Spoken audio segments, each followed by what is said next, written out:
So COVID ushered in a whole new era of online teaching that we hadn't experienced before. We had to experiment with new teaching methods, and because we were experimenting, we decided to run a randomized control trial in online teaching methods to see what was the best in terms of effectiveness and engagement. And that started to make us really excited about sort of new teaching online and how we could reduce barriers to the educational experience. So from there, we started running online courses in epidemiology, bringing a lot more students into the discipline, and started to introducing more people, a wider audience, to evidence-based practice. Oxford Population Health has world-renowned expertise in many things, among which will be the large-scale observational studies, cohort studies, and biobanks. We have got 500,000 participants in the UK Biobank, 500,000 participants in the China Kuduri Biobank, 1 million participants in the Million Women studies.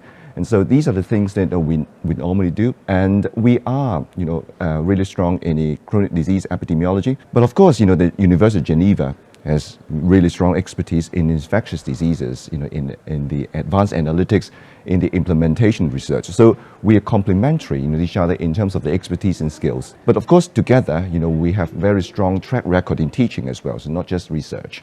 So we have 500 students been trained, already, doing global health research and epidemiology. So they have already been very successful in many fields, and so they are going to be the key leaders in global health in future years.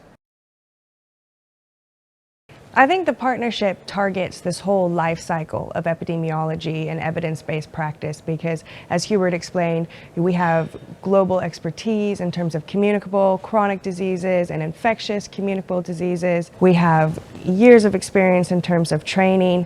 We have lots of different expertise in terms of statistics, data science, epidemiology, and when you put it all together, we're going to be targeting this whole cycle from how do you design research questions, how do you collect the data, how do you process the data, how do you analyze the data, how do you visualize the data, how do you interpret it? And once you put that all together, then we can start looking at getting reliable answers to some of the world's biggest questions.